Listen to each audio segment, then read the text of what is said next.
We all love makeup here on this channel. I absolutely love it. I'm sure you love it if you are watching this video. However, there are a few things about makeup and the makeup industry that really grind my gears. What can I say? Some things really get to me. And I've made a list today of 6 things about the makeup industry that just pee me off really, really badly, and I want to hear your thoughts as well. But just before we do jump into the video, if you have not already, like and subscribe because I upload 7 videos a week here on my channel for you guys. That is every single day. Everything on my face will be linked down below in the description box, so if you see anything that you like, go and check that out because as always it will all be linked down there.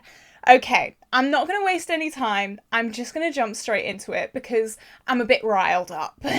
So the first thing is something that I've actually spoken about a hell of a lot, and I am a project planner. If you're new here, I love finishing up makeup products. I love hitting pan and just having makeup empties. It makes me so happy.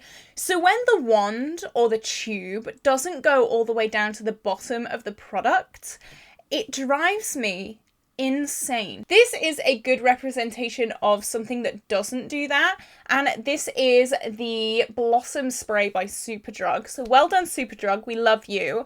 This tube goes all the way down right into the bottom corner, as you can see here. However, something like a Duo Lash Glue or a brow glue does not go all the way down. So you can see here, this is how far the wand goes down, and there's like a centimetre, maybe even 2 centimetres of just dead product. And how am I meant to get that? How am I meant to get that? I love finishing products, so when I have like a centimetre of product that I just can't get to, it drives me so nuts because I would have spent so long trying to finish a product and I get down to the very, very last few drops and I just can't get to it. I don't know why brands do this. I honestly have no idea because it drives me insane. It happens with foundations all the time. And I have to sit here with a little spatula and try and scoop out the rest of the product. And it's just, I don't have time for that. I don't have time for that. Give me packaging that goes all the way down. That's all I'm asking for because it really grinds my gears. I cannot express. Oh my god, I know a lot of people cut open packaging and spend hours trying to scrape every last drop out, but just give me packaging like this. Give me an extra centimetre of tube or of wand. That's all I'm asking for. So next is something that is actually a new pet peeve of mine. I used to always say, I don't mind if I buy a cheap product and the packaging breaks as long as the product itself is good. I am changing my mind on that. I take that back. I really get annoyed when this happens. Why? I don't know if I changed my mind because now I have more disposable income. Before I would buy quite a lot of drugstore makeup because I didn't have the disposable income to go out and buy loads of high-end makeup. So I was buying a lot of Revolution, a lot of Essence, a lot of all this kind of stuff. And yeah, the packaging, it will be in 2 parts before you know it. However, I watched Jaylon's video recently. It was one of her Pan That Palette videos. She had a Natasha Denona palette, and this had happened to a Natasha Denona palette. I already have beef with Natasha Denona. We all know this on my channel, or maybe you don't. If you're new, hello, I have beef with Natasha Denona. I've not really been a fan of Natasha Denona. I've never been able to really love Natasha Denona, and seeing Jaylon's palette in 2, that's a high-end brand. That's not a drugstore brand. Why is that packaging coming apart? And I can prove to you that drugstore can do good packaging. This blush compact has been opened and closed well over 200 times. And look, it's still attached. This has been used and abused. Originally, there was a different blush in here. That blush has been completely used up, and I am currently working on a second blush product. It's still fine. It's still fine. This was £10 from Beauty Bay. If Beauty Bay can do it, so can Natasha Denona, so can all the other brands that just break in half. It's just, oh, it's so frustrating. If I paid £25 for a Natasha Denona mini palette, and it broke, oh, I would be... Words can't describe. Words can't describe. All right, so moving on to number 3, and that is when product pictures or the color on a product does not match the actual product. This is my prime example of this. This is my MUA lip liner in Love Letter. And as you can see here, I'll put it next to my pasty white skin so you can see. This is like a dull, mauvey, slightly pinky leaning, everyday kind of lip color, right? Yeah, it is neon pink. It is neon. I'm hoping that this shows up on camera, the difference between these colors. These are 2 different colors. This is a mauvey, dusty, pinky shade. This is highlighter pink. This is neon fluorescent pink.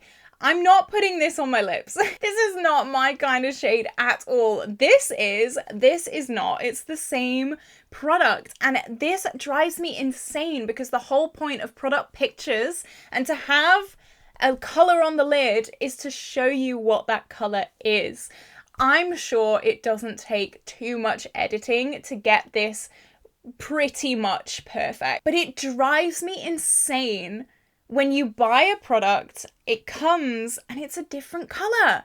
Why? The whole reason I'm buying a product is for that color. I don't want a fluorescent pink. I want a dusty mauvey shade. I really think a lot of brands need to sort that out because I have seen a few things online and I've seen it in store and gone, that is a completely different product. And also product pictures between like Temptalia and the brand.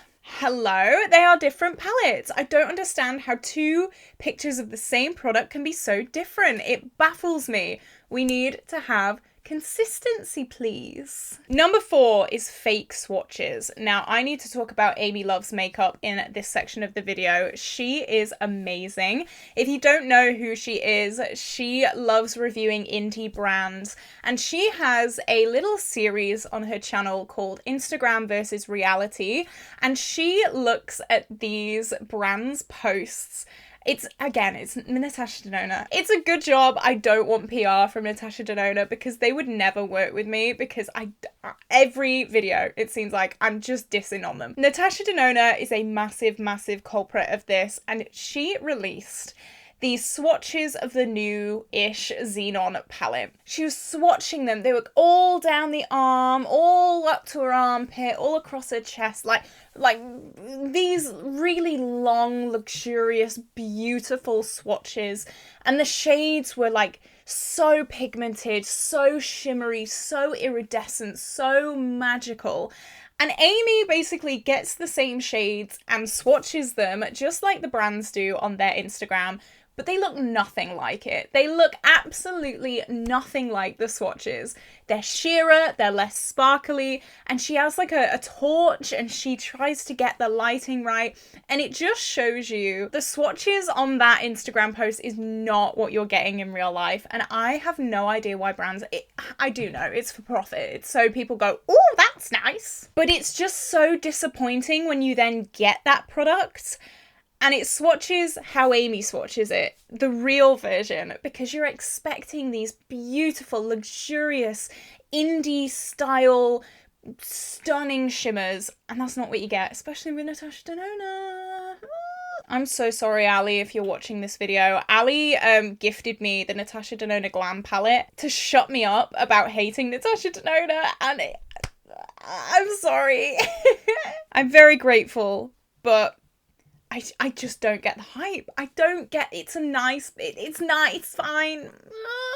Number 5, and this mainly surrounds Kosas and kind of clean beauty products, and that is when beauty products last less than 6 months.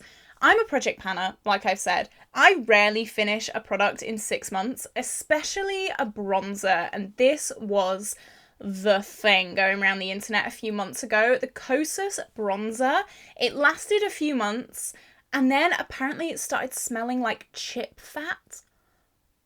It started getting greasy, it started getting patchy, it started breaking people out, and that is because it's a clean beauty brand. They don't put any preservatives in their makeup. However, I would rather have a few FDA approved preservatives in my makeup than have a bronzer that lasts 6 months.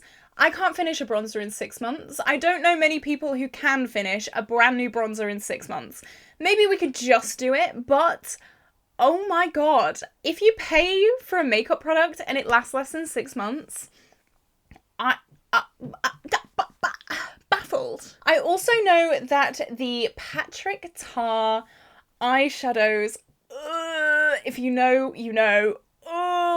I watched Lauren May Beauty's palette declutter recently. She opened a Patrick Tar palette. There was mold in the eyeshadow. And that palette was maybe a year old. Mold in a year-old eyeshadow.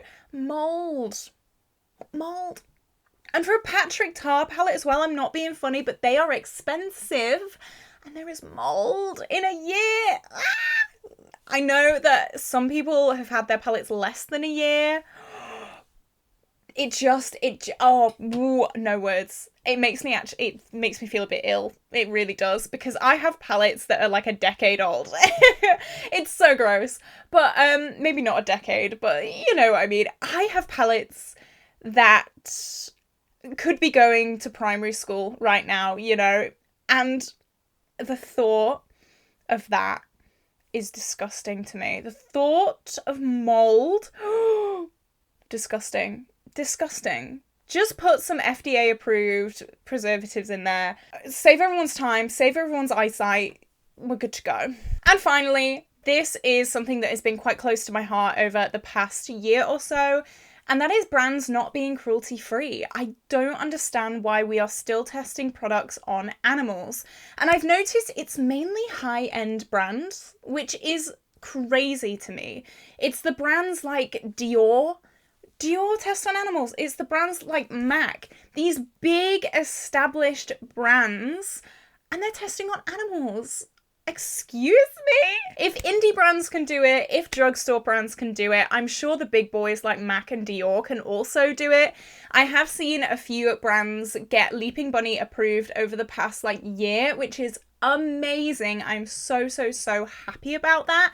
I know it all goes back to profits. It's about selling in China, and if you sell a makeup product in China, you legally have to test on animals. Ethically, I don't understand it. I don't understand why we have to test on animals. I just don't understand.